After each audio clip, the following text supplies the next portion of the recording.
all my analytics classes for all those nerds out there. But Thomas Bryant's jockstrap, get him out of here! How does that not indicate to you, like, hey, sometimes, like, these prospects are awesome? Donald, get back! They snatched that chain, boy. Get back! What's all wrong with you about it? Popeye snatched that chain. Get back! We want that snack wrap. They got 3 flavors. Y'all got 1. Get back! Hey, everybody. Welcome into the Big Factor here on the Big Play Sports Network, presented by FanDuel. Ryan, Tyler, Jack O'Rourke, Nick Padone, Rob Watson. It's a beautiful Wednesday, October 1st, 2025. Happy to be here with you guys this morning. We have a lot to talk about. Browns making a quarterback change. Dillon Gabriel in, Joe Flacco out. He'll be the backup. Shedeur Sanders remains the emergency third-string quarterback. Skubal downs the Guardians. He throws a gem. Bibee on the bump.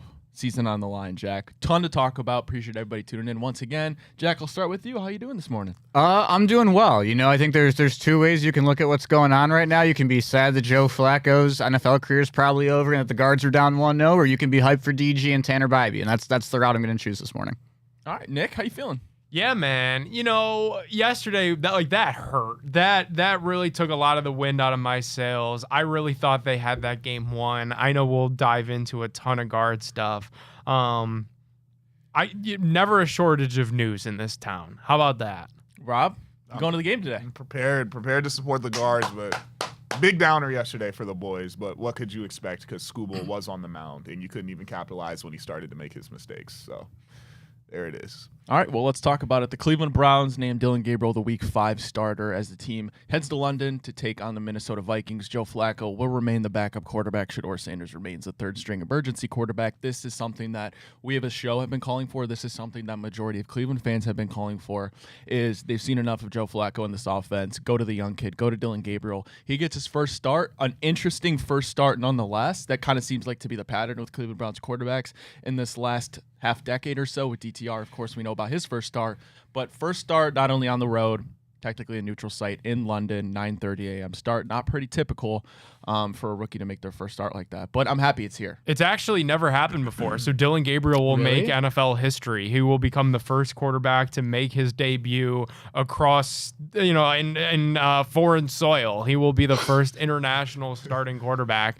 And you know what? Like, the more that I think about it, the more that I actually think that's probably a good thing. Like, a lot of the Browns media not traveling to this game, there's going to be very minimal distractions. You know, the storyline of the backup quarterback remaining Flacco is something that we're going to get into, but I'm glad that, like, that's not going to be really a talking point going into this game. I really think that going across the pond, letting him have that start over there against a Minnesota Vikings team that's very beatable. Like, I think you're going to see Browns fans picking the Browns to win this game, even though things have looked so bad to date.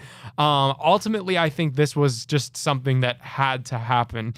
I know there was so much to be said about, like, what message does it send to the veterans when you make the decision to bench a veteran in favor of a third-round rookie quarterback, but it quite literally... I never say that it can't be worse, but if it's as bad as Flacco was, then we've got a real issue on our hands. It could always be worse, but you got to hope that Dillon Gabriel could give a little bit more juice to this passing game. I'm so ready for the Dillon Gabriel is 1-0 on international soil. Yeah. Like, I'm ready for all that. And Nick, to build off what you think, it really just can't get worse, or at least for the fan, it can't get much worse. For the coaches, maybe, but I mean, I'm expecting Dillon to make plenty of mistakes as this goes on, but that's the thing. I'm expecting rookie mistakes from a rookie. I'm no longer hoping to see them from a guy who's played 20 years in the NFL making rookie mistakes and just doing boneheaded things in the backfield. But Dillon's going to bring slightly new elements to the offense. Really concerned about Corn Lucas being his blindside tackle, but we got Quinshon Judkins. You know that you could run on the Vikings defense. I think we're going to lean on the run game. If we could keep Dillon safe, keep it simple, just make the right plays, I think we could get something done in Minnesota, or versus Minnesota. Ryan, I feel like you talked about it 1,000 times so far, like the why not just make the switch, like why not rip the Band-Aid off. How are you feeling right now in this moment, knowing that not only are you closer to Dillon Gabriel, but maybe, just maybe at some point, a Shedeur Sanders start? I mean, I'm excited, and while I'm excited to see what Shedeur Sanders does eventually if he gets on the field, whether it's for the Cleveland Browns or not, I'm, like, leaning into Dillon Gabriel because he's the starting quarterback for my football team, and I'm super excited about it. Like, Nick, you talked about the message it sends to the team. Well, I think it sends a good message. It says what we have on the field offensively the guy that's leading this offense, the most important position not only in football but in sports, isn't getting the job done. He's not good enough. So we're going to go to a rookie. We got to get somebody else new in there, even if he is a rookie, even if he is just a third-round rookie. And yeah, the start, I guess, probably isn't ideal going on the road in international waters, but like nothing about this Browns team is ideal. Nothing about the situation that the Browns are in is ideal. At some point, you had to make the change. We talk about it. And no matter what team you play, they're going to have good players. Like they're all NFL athletes. At some point, you're going to have to go in and you can see what you could do. I'm super excited for it. Rob, we talked a little bit pre-show. Like you're a little bit hungry, working up an appetite finally. After starving like you were deserted on an island for some Cleveland Browns offense that potentially will move the football. Like I'm super excited for it. It could be the start of a really bad era of Dillon Gabriel football, or it could be the start of something that we didn't see coming. At the very least, it's something different, and we need something to cleanse the palate right now. And I'm going to be noticing, because if I see him all of a sudden play so differently than I saw him play in the preseason, that's definitely going to tell me that the coaching is why these quarterbacks are playing so conservative. Dillon showed that he's got that rifle for arm. He could put the ball, he puts a lot of zip on those passes, so he's not scared to fit them into tighter windows over the middle, and he loves to hit those out routes on the sideline. If all of a sudden Dillon is just risk adverse of throwing a 10-yard pass or anything over 8 yards and is just dumping it down to his running back every single play, regardless of people being open down the field, it's going to tell me something about what they're telling these quarterbacks and why they're playing that the way they are.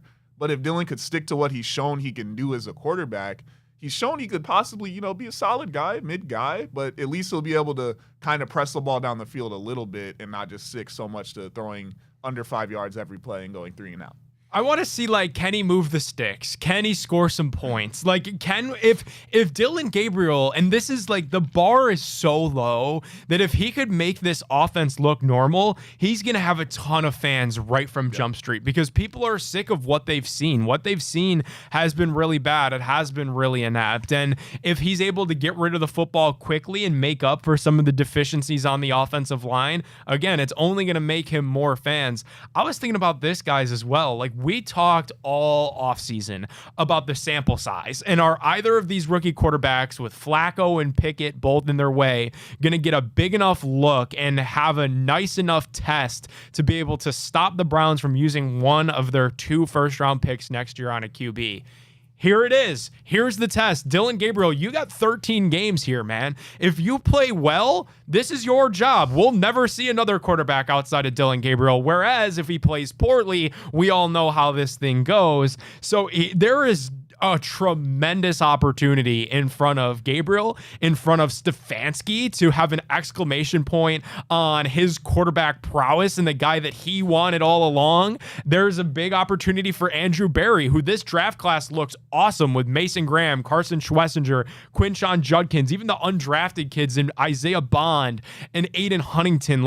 You've got an opportunity to have one of the best draft classes that the NFL's ever seen if this dude pops. So there's a lot of reason to be excited in a season that a lot of Browns fans were already starting to have that apathy set in. You know what? Let's get fucking nuts, guys. Listen, Yeah, look at the AFC North right now. I mean, just hear me. I'm not going to Quiet drink it. as kept. Dillon Gabriel had the last good drive I've seen this year. Hear me out. 2-minute I mean, drive you in the look at the preseason. you look at the AFC North right now. Pittsburgh 3-1, Cincinnati's 2-2, Baltimore's 1-3, we're 1-3. Okay, Baltimore's going to go play Houston without Lamar Jackson. They could lose that game very easily, even if it's at home. Cincinnati, they got the Lions. Their offense is putrid now, as just as bad as their defense. It appears that way. You go win this game with Dillon Gabriel in London, you're looking at 2-3, and I do actually think it's a very winnable game. If the Browns defense continues to do what they do, Minnesota's offensive line, they're suffering injuries. They're not playing well. We just saw Kenneth Gainwell run the ball down their throats. This is a game where Quinshon Judkins gets 20-plus touches, finally gets past that 100-yard mark, I think. Then you're looking at Pittsburgh coming off a bye. You can go into Pittsburgh, and I'm just saying if you beat them, you're tied for fourth. Now, is that a long shot? Yes, of course it is. But at the same time, it kind of works out well. Okay, yes, the Steelers, they do have this bye, and they're going to rest and all that, but you're only going to have this 1 week of real film on Dillon Gabriel. Shit can get weird. And imagine here in 2 weeks, and I'm going to just be an optimist right now because this is really one of the last opportunities that I can be an optimist before it all goes south, is just imagine that. Dillon Gabriel likes a little spark. That he's good. And after these next 2 weeks, after these next 2 weeks, at the very minimum, you could be looking at 2-4. Yeah, but at the best, you could be looking at 3-3 with the win over the Steelers, you'd be in first place in the AFC North. Dude, I mean, like, and it's not impossible. It's not too far off. Because of how good the defense is, anything's possible. And it's not too, and because of that, it's not too hard to see a path where Gabriel could find success. Like, you literally just have to hit open receivers. You have to move the stick. Be a short Bo Nix. Yeah, like if you could do that, I mean, man, are the Browns set up? But here I gotta temper us a little bit. So this is a question I want to pose to everyone. If Dillon Gabriel is terrible, and not because the O-line is bad and the wide receivers can't catch, I mean, if we watch and it's just as obvious that he's just not a good quarterback, what does that tell you about Kevin Stefanski and how long until we have those conversations that maybe we need to make a switch? Because this was his guy. He's always talked about wanting a guy, and we're finally getting to see it. If this guy sucks, on top of all the quarterbacks where we always made all those excuses for him, what does that say, and how do we move from there? And you said it's been since the Jets game on Thursday Night Football that Stefanski offense has had 20 points in a game. Yes. If you're getting to that point, you get through your third-round supercomputer quarterback and things aren't cooking, you're having some real serious talks, right? I mean, here's the thing. I think you got to score 20 points this It's week. getting right? uncomfortable. Like This week, you got to go do it. I was reading that article It's gotta about be at Dillon least Gabriel. 21, We're at least. the third worst rushing offense in the league. We're the sixth worst passing offense in the league. We're the second worst scoring offense in the league. Like we're basically damn near bottom 5 in everything. And being sixth in passing isn't that damn good when you're trailing the whole entire game. first You in know, like you attempts, should be like, way higher and getting yeah. garbage stats. Yeah, I mean, we can give Dillon Gabriel 4 games. If he sucks, what's the matter? Our season's already in the dumpster. Like, you get the Vikings, you get the Steelers, then you have your bye week, and then 2 bad teams, the Dolphins and the Patriots. Patriots aren't that bad of a team, but you know what I mean? Like, and then after that, the Jets, right? Like, you can give him this sample size because you still have plenty left for a guy like Shedeur, or, God, dare I say it, Deshaun Watson when he gets back healthy. Like, I'm not going to be judging Dillon Gabriel off this one game. Like, and I think he's going to play well. I think I like that Cedric Tillman's not out there because he's going to run the wrong routes, and I don't need that for my rookie quarterback. Like, I believe Quinshon Judkins, the way he's able to run the ball, you give him 20-plus touches, like, you control the clock. Like, this will be a low-scoring game, and all you need Dillon Gabriel to do is not turn the ball over and hit open receivers in I don't space. mean just this stretch. I'm saying outlook the rest of the season. Like, it just never turns around. No matter who you put in, it looks bad. Yeah, then everyone just looks like they suck. Okay. Ryan and Rob, I have a trivia question for you guys. I know that Nick knows the answer to this question. Where do you think the $41 million guaranteed man, Jerry Jeudy, ranks amongst NFL receivers and receiving yards right now? In receiving yards? Yeah. He's got to be, like, below 40. He's not a star. He's not a top one. I'd put him at, like, 58. Yeah, I mean, he has what on the season? Like, It's maybe under 200 120? still, right? Yeah. Yeah. Yeah. He's 48th in the NFL. doesn't surprise me. That's not good. Yeah, I mean, you got guys like Fannin about But yeah, him. we can't Yeah. pass the ball, so it's not shocking. But maybe I think Dillon could cook with a guy like Jerry. He loves the timing stuff. That's all that I need to see. I think we got the chance to see tempo with our offense for the first time all season. It's a lot to with ask for. Dillon. That's a lot to. It is, but that's the way he likes to play. Yeah. So if you're gonna play him and he's gonna look good, you got to use it. So hopefully we can see that. And then you tempo, you counter him with the run, keep the defense on their heels. But I'm hoping for the best. I want to be optimistic too. I will be up bright and early. What time is the game? Is it like 9 or 9:30, something? yeah. I'll be up bright and early. I'll be excited. Hopefully me and my dad take more than one shot this week, and like the Browns can put some points on the board. I bro. mean, listen, I'm super excited. This will be, like, at the very least, it'll be fun. It'll be something new to see. Like, I mean, I'm telling you, like, I can't emphasize enough how refreshing it'll be the first time Dillon Gabriel scrambles outside the pocket. Even if it's like a 5-yard humble game. I'm so serious. dude, he doesn't have to be Michael Vick, That's but what give I'm me 6 saying. yards when the whole That's all you defense is have over to do. there. Like, I'm telling you, you look at guys like Baker. Baker's just the first one that comes to mind. Like, the ability to just scramble is for a guy that isn't known for his legs. Like, just continuing to move chains, keep the defense on their heels and on the field. Like, it changes literally everything you can do about That your first offense. bootleg where you could actually get Hit outside. like crack. It will hit and like crack. Hit a route 10 yards down the field. It'll man. hit like absolute crack. Stefanski will roll him to his right, though. Well, Don't something worry that about needs to start hitting is our Cleveland Guardians. We're going to dive into that, but first I got to tell you about our friends at Fairway Ford. Fairway Ford is the biggest Ford truck dealership in the entire state of Ohio. Largest selection of Ford F-150s and Super Duty trucks, and they won't be beat on price by any other Ford dealer. Make that short drive to Canfield. It can save you thousands of dollars on your new dream vehicle. Over 500 vehicles in stock on their lot as we speak right now. Make that short drive to Canfield. FairwayFordOhio.com or scan the QR code FairwayFordOhio.com. Before All right, the guys. guards, though, we got something to show. Oh, we got do. We got something to show the fans. Yo, guys, Oh, Dillon's our guy. We got our short king. We believe in Dillon. Dillon, no one outside of Cleveland believes in you. That's why we got shirts for you. We know you're short, but that doesn't matter because you're our short king. You're going to go out there. You're going to beat Minnesota across the pond. You're going to be the quarterback to stop the long jersey. You can be the guy, Dillon. We believe believe in you. No one else does. What are you ready to do about it? Go get your Short King shirt at bigplay.com. I'm getting dangerously close to guaranteeing a Cleveland Browns. Come on, guys. Come on. Little Mark man. Messier. All right, Jack. Let's talk about it. 2-1 Detroit Tigers. They take game one against our Cleveland Guardians. Tariq Skubal with an absolute gem on the mound. Gavin Williams with an absolute gem on the mound, but it's all for nothing when the Cleveland Guardians can't hit. Just 4 hits, 2 errors. Jonathan Rodriguez will start there in right field. The decision to put Jonathan Rodriguez in right field and to bat cleanup certainly didn't help the Guardians' cause in this one. You have the error in the first inning. That brought in a run, and that ended up being the difference in this ballgame. Yeah, I think a lot of times people say I tell it a little bit too nice about the Guardians. I'm going to tell it very nice about the game that's going to be played today whenever we get to that. But yesterday was about as ugly as it gets, Ryan. I said it yesterday at the time, but Jonathan Rodriguez, like if he was in like just your run-of-the-mill Westlake, Ohio beer league softball, you have 4 outfielders. He is not fucking good enough to play in the playoffs of your rec league. Like that could never happen. Everyone was mad about it. I didn't hear one person say a good thing about him being the cleanup hitter yesterday. Well, and that even like he plops in Deus Ex Machina out of nowhere. 2 games left in the regular season, hits a fucking home run. You keep him in the 4th spot. That's fine, but I don't know. Like,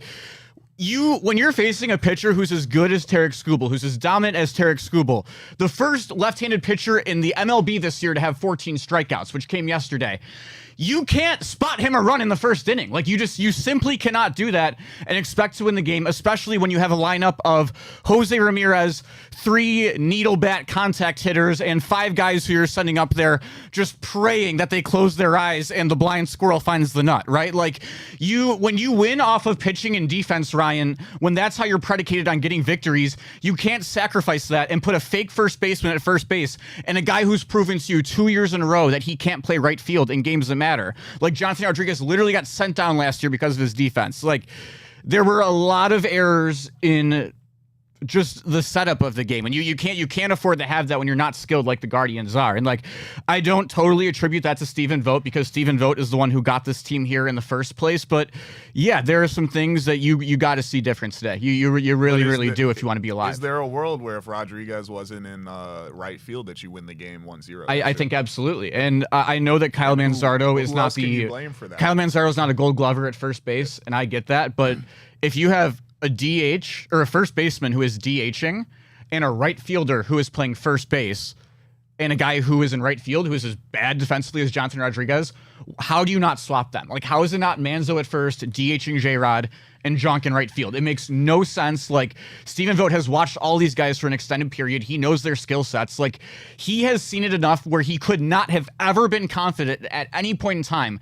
that Jonathan Rodriguez was the answer in right field. Like, his bat being in lineup, okay, sure, whatever. I don't give a shit if they've struck out a combined 5 times. You cannot have him in right field. It doesn't make sense. Now, wait, hold on. I heard you talking about that Noel at bat. It doesn't sound like you don't give 0 shits. No, I do not. Okay, we can get into that now. That was the worst. That was like literally...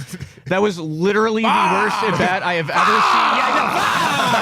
seen. That was the worst at bat I have ever seen taken at the Major League Baseball level. Like the first ball about maybe 3 inches off the zone, swings at it. That's fine. The second pitch, he'll go 7 inches off the zone this time. Then he goes, you know what? Why the hell not? I'll go 33 inches off the zone, and that works just fine, as that pitch was so far deep in the left-handed batter's box that it would have hit the guy who stands the furthest off to the side of the box. Like, that was... those two cannot... No, not today. No, never. Let's move on. Let's now talk about the 9th inning. Jose Ramirez steps up, hustles down the first base line, puts the pressure on him. They don't make the play, an error. He gets all the way to third base. No outs in the bottom of the 9th inning. Guardians have 3 opportunities to get Jose home. Talk to me about what went wrong. Yeah, Will Vest is one of the shakiest closers in Major League Baseball that are still remaining, in my opinion. He's a guy who borderline teared up after he blew a save 2 weeks ago, and there's nothing against having real human emotions, but I don't want my closer crying. Like, I'm sure you wouldn't want your quarterback Put that crying. on a fucking t-shirt. Right? No, I'm just saying, like, that's a guy who's shaky. Came out, they get a guy on. Like, that's the guy you can rattle. You have your guy on third base. People are like, why not bunt? Why not bunt? If you bring in Daniel Schneemann and he's pinch hitting, yeah, he could maybe lay down that bunt with no outs. That's how the Tigers pushed across their second run. I'm not going to sit here and lie to you guys and say I wouldn't have put George Valera into pinch hit after how hot he's been. He's hit a couple of homers. Awful at bat. He can't bunt. He put up a bad at bat. Kyle Manzardo can't bunt either. But that's the thing. When you have a team that batted 187 as a team this season and you get to the playoffs, you like... Run around third, no outs. Jose Ramirez is the guy on third, or 1 out, sorry. You're running on contact. You have to run on contact. There's not one. If there's a person in Cleveland who you have heard say, Jose should not run on contact, they don't know baseball. They're simply lying to you. He goes there every single time. The issue is just a little bit of hesitation. Like, if you're going to go, it's tough. The ball gets stopped. You're not expecting it. Like, it's run on contact. It's go on contact. You would have loved to That's see the one him thing. You make just got to them go. Throw it to the catcher and just see if he could have beat it out. Yeah, and also, like, I I don't know if Arias for sure, sorry, if Manzo was on. Yeah, I don't know if you for sure get the second on that, but it's a tough play, but it sucks because if you find a way to stay in a game against Tarek Skubal, you have to find a way to win the game, and you definitely cannot lose it in a heartbreaking way where you get out guards balled. Like that is not what can happen. So you got some soul searching to do today. You flip it over, and you got a guy, Tanner Bibee, who some would say the season changed around when he walked into the dugout, gave up a couple meatballs, don't get me wrong, but yelled at everyone and said, hey, what are we doing here? We're a good baseball team. Let's turn this around.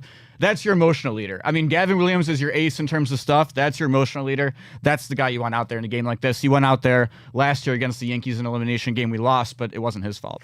Man, to waste, and I hate to use the word waste, but that is what you did. That You is the took- proper word. That's the proper to term. waste a Gavin Williams masterclass. 6-inning pitch, 5 hits, Dueled right 1 with walk, him. 8 strikeouts, and like even that box score doesn't do justice how dominant he was He was yesterday. right there with school. Game went by in like 20 minutes, man. He's incredible. I mean, his To curveball, waste- his curveball was on yesterday, dude. You have to give him a blank check in the offseason. Yeah. that's the first order of business, short order before Quan, before anyone like that.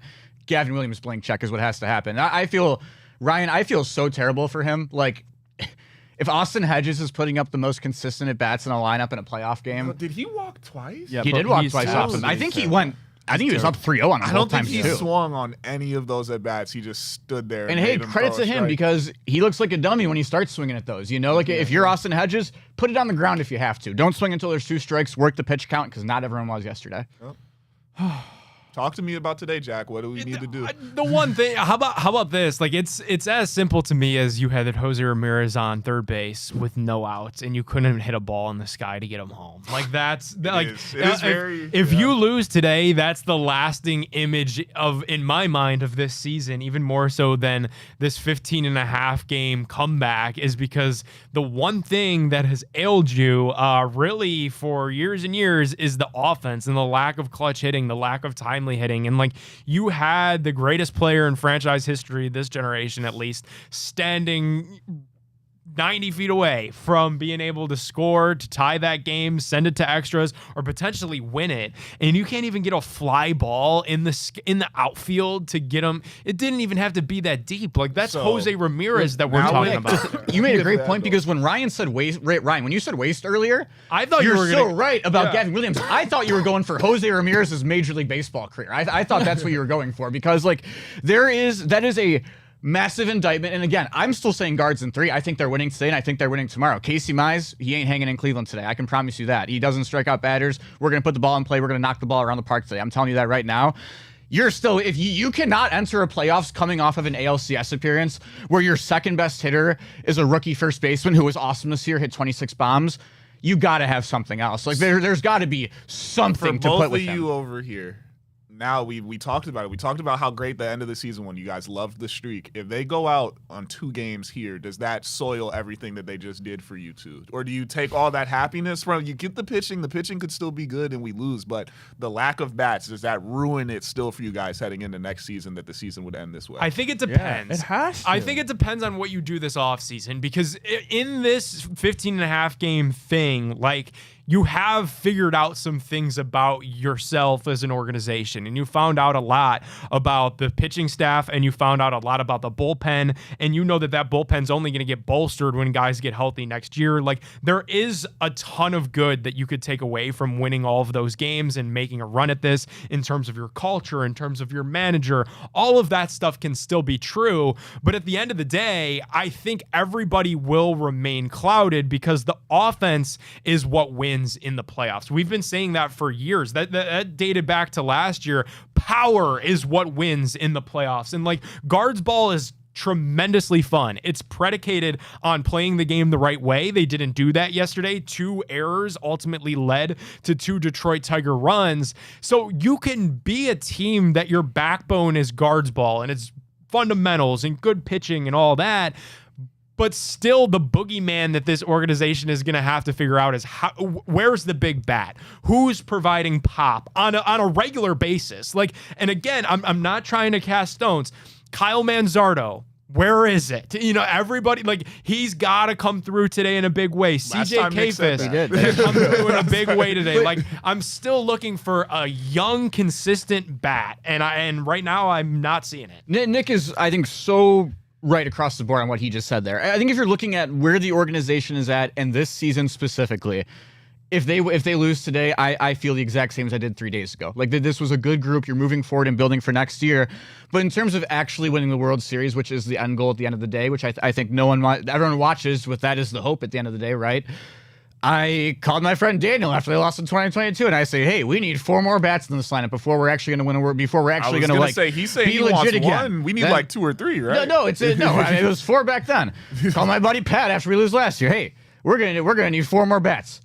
Yeah, I'm gonna probably call one of you guys after the game saying, go, hey, we're gonna need 4 more bats. I can only do that so many more times before I go friggin' insane, right? Like, you, at the end of the day, you still have to find you have to get to the World Series, like those 2016, 2017 groups, right? They didn't get it done, but they had like minimum 7 bats. So I'm not even saying they were legit, but like they were at least like 80 overall. There this was a guy, belief like, they could do something. Like, I mean, yeah, yesterday I was at the baseball game when my team was batting. If I had to go take a piss, oh, Junk and Hedges are up. Okay, I'll go now. Yep. That's when you go. So you can miss stuff. Like, when do you ever do that during a playoff game where you go to the bathroom when your team's hitting? That's how bad our offense is. What did you guys? It's a minor league lineup. What you guys think literally of? it is. Andy Tracy should win. Andy Tracy is the Clippers manager. He should finish second in American League Manager of the Year voting. Yeah, that's two, that's 2 who's. What did you guys make of the decision? Brian Rocchio to lay down the bunt with 2 outs. A lot of people hated it. I totally understood it, and I look back at that moment because that was a great play Skubal made. Like, if he misses that, another run scores. And obviously, he's been known to mess him up. He had an iffy play earlier. He threw the guy got safe at first. So I mean, it had shown. I didn't hate it. I thought it was okay. I see why some people are mad at the bunt with 2 outs, but what else are we gonna do? If he swings, he probably strikes out. I don't think he grounds out or something. Yeah, I absolutely loved it. I think there's a couple of things you have to look at. I mean, obviously execution didn't work. Yeah, we can admit that right away. Hindsight's 20/20. Anyone can say that now. It's really, really easy, right? John Kenzie Noel was hitting next, and after him was Austin Hedges. So factor that into start. Dude, like so that, and there's already 2 outs, right? We weren't gonna score. And if you're gonna bunt off a long, limber, tall lefty, that's the way to go. Like that, like just what I would try to push it down the third base line if I could have, make him go out that way. They weren't really in playing the bunts at all. Like, if there's a time to do it with 2 outs, that is exactly when you do it. When you have Tweedledee and Tweedledum hidden behind you and Tarek Skubal on the mound. You know, like that is when it makes sense. Those were just some of the most atrocious at bats. No, John, like, so does he No, not? I just don't like. Okay, like, yeah, he he's tell the first him one to do that though. Like, he swings without a thought. Like, it is like, he's dude, not it even. is like Like, fool me once, I shame on me. Fool me twice, shame on you. Fool me thrice, take him out of the fucking lineup, please. Yeah, like, you got. Do if they you're- not get mad at you if you're just swinging for no reason? Like, I understand. You gotta the guess. thought- I at least, understand like- the thought process. He goes like, up there with just it- no. No, and here's the thing too, guys. Like, Yeah, if you're in a 3-game series and Just you don't choose, swing the bat. you choose to take 11 pitchers and 15 hitters, that was your choice. You're doing that. You're dancing with the devil that no one gets hurt in the bullpen, or there's not an injury, or a starter doesn't get blown off the face of the planet in 2 innings. Like, use the pinch hitters. Like, why do you carry 15 guys if you're going to use 10 of them or 11 of them? And one of them's Petey Halpin running in the 9th inning. You guys there's batting coaches, right? Like, all that stuff. Yeah. So, like, do they not scream at him when they go in the bat? That's like if you're playing defense and the dude's just going the same way every time or same move. Like, he's throwing it out of the zone every time. Why are you swinging? Like, make him pitch. Because he got all the way, what was it? That was like 7 2/3 because they weren't working. When them. Skubal's pumping triple digits, at that point you're guessing and you're literally guessing fastball. Because if you hit it, you're mashing every it. time. I 4 totally- in a row or 3 in a row. Because it's like that if you don't guess and you literally wait to try and read the ball out of his hand, you're too late. I need to see him take at least one though. Here's my At thing though least too, one. and this might sound Scott wild, but if you're looking at pure power, like what a guy can knock off of his bat, I'm not saying this guy has quite the pop, but in terms of actually bat to ball skills, CJ Kafis has hit lefties throughout his minor league career. Like, he hasn't done it a ton yet in the majors. If you're gonna go in the lineup like this, where all you're doing is a shot in the dark, the guy's gonna hit a home run in the first place. That's why Jonk was in, right? why not play the much superior defensive first baseman in a game where you have to limit the other team to 2 runs and to take a guy who has an equal chance at just knocking one out? Do you think we played our best baseball players yesterday? And what was No, we didn't. We did not play our best baseball players yesterday. And to me, I don't know how you guys look at the manager and don't blame him. And here's the thing with that too. I saw Zach Meisel wrote an article this morning at a great point about the Guardians. I forget what it is exactly, but somewhere in the mid-70s for a platoon advantage. So meaning that they have a guy hitting from the opposite side of the plate as the other team's pitcher at any given time. It is 10 percentage points higher than the team who has the second most platoon advantages, which is Arizona. And also, none of these guys can friggin' hit. So what does it matter in the first place?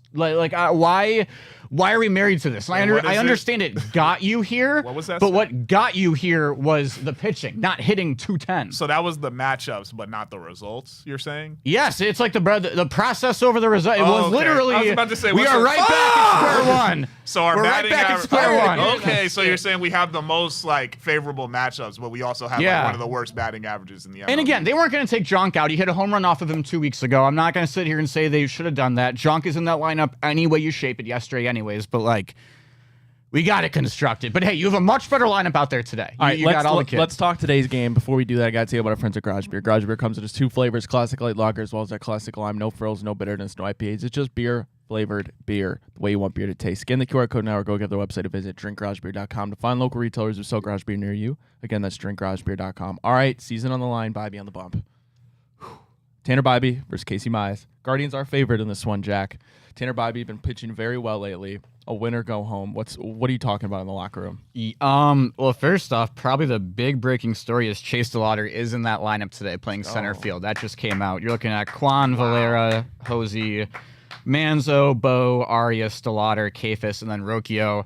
That's your best 9. That's probably your best 9 in terms of the batting lineup. Who knows? DeLauder's not really a center fielder, and he hasn't played in an organized baseball game since July. He's just learning those walls out there. He's with JT McGuire on Monday in the outfield trying to figure out the padded wall in center off to the side. He might make an error. It ain't the kid's fault. And if you saw what happened yesterday where the 2 guys you put in went 0 for 6 with 5 strikeouts and 2 errors and swung at pitches that were in the 4th row, who cares? He can't do worse. He literally cannot do worse. Have fun. Play with pedigree. You put the guys out there who give you the best chance to do what you think you can to win, and that is Chase DeLauder over Daniel Schneemann. That's what it looks like to me. Looking at this lineup, this is all the players that I hear you guys talk about, whether it's potential, regardless of the injuries, whatever. Outside of the one kid who's young, but he's not ready yet. All these guys seem to be the best dudes I always hear you talking about. If it's win or go home, you got to play them. If they do bad, they do bad, but they give you the best shot. If it's really shot in the dark, I would want my best guys out there to possibly make magic happen or make a play. Had the Guardians won yesterday, Jack, do you think DeLauder would still be playing? Honestly, well, I came in here pre-show, and I said that if the Guardians won yesterday, I thought they would start DeLauder today, but I thought because they lost that they wouldn't. I thought they'd try to go for the make sure you shore up center field with Schneemann. Right. If you have to pinch hit for someone later in the game, that's when you can go to CDL for the first time. I don't know, but hey, here's the thing also.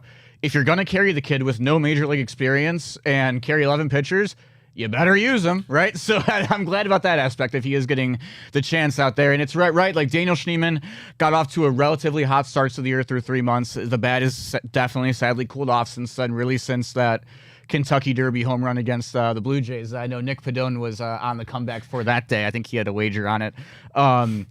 It's been downhill for him since then. So we're cool with CDL. Is on this kid now making his first ever start in a pivotal elimination playoff game? There's 2 ways to view it, because I said this on the show yesterday, but there is the mental element of how much do you trust this kid to have the world's expectations on him that he has all year long to debut. If he boots the ball or something goes wrong or he goes 0 for 4, that can really weigh on a guy's mentals, especially on a sport that is as confidence-based as baseball. It can be a really tough thing. But the flip of it is he could also be thinking, hey, I'm making my major league debut. I've gone through a bunch of injuries. Some people thought I would never get here just off by injuries. This is really cool that they're trusting me out in center field to be the captain of this defense and to go get a big hit. Screw it. Why not me? Right? There's 2 ways to look at it. Hopefully he looks at the latter because, he's a heck of a talent. The reason that you got him in the middle of the first round in the first place is because of his injury history. He would have been a top 5 pick if not for that. The guy has the potential. There probably... I'm going to say it. If he was in Bazana's draft, he's probably going 1 in that draft, right? He's got that same kind of pedigree. Why not, right? Let's see it. Why not us? Why you not had today? 3 hits yesterday. 1 ball went to the outfield. Can one person in this room tell me anything we have to lose today? Not a thing. Not a thing. Rest Not of a our thing. series. Or rest Yeah, of the rest of the season. All right. Anyway, sorry, Jack. I'm just being funny.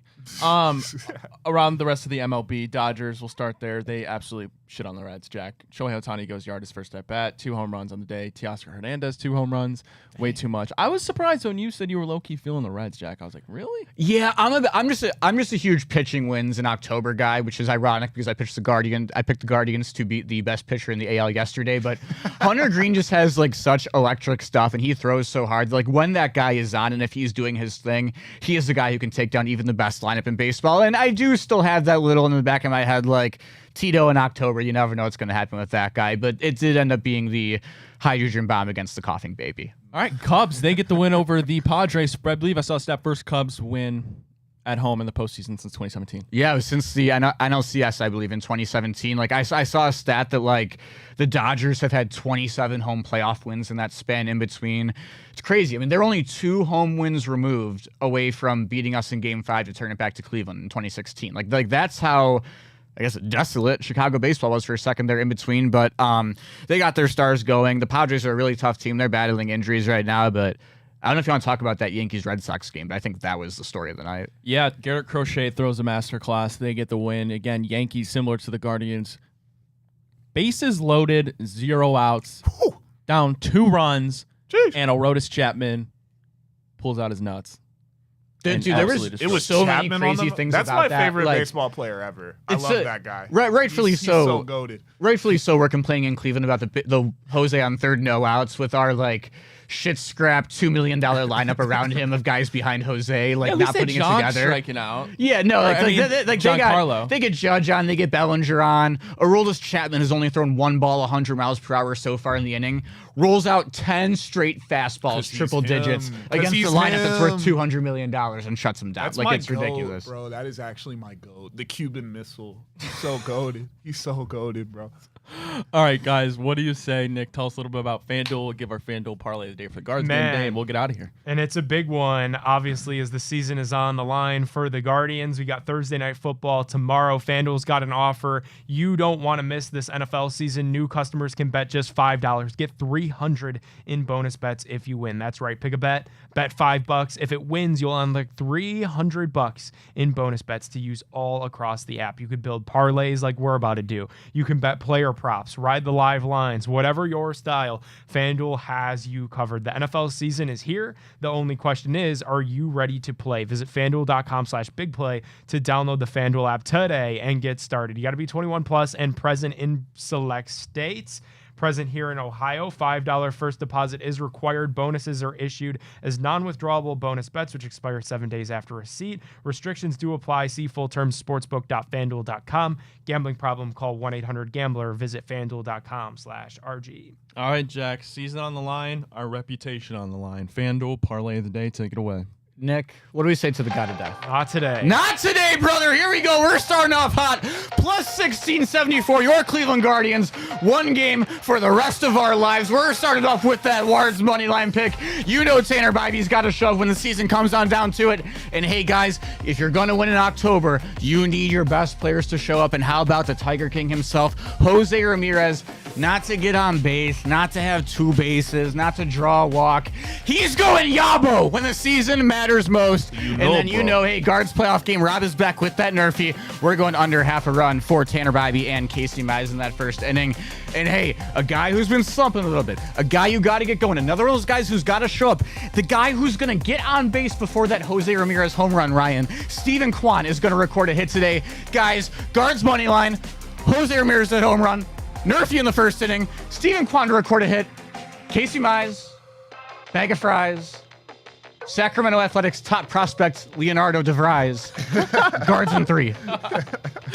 Appreciate everybody tuning in to the tough. Big Factor here on the Big Play Sports Network presented by FanDuel. Shout out Fairway Ford. Shout out Garage Beer. Guys, we could be coming into the studio tomorrow. Must win! Either with a pivotal Game 3 or the Cleveland Guardians season could be over. Tanner, I want you to Right come as the back with your postseason shielder started. on it. All right, appreciate everybody tuning in. We'll be back tomorrow, same people, same time. Until then, go Dillon Gabriel. Enjoy this Guardians game. It could be the last one, but fingers crossed. We have a game 3. We'll see you then. Peace out.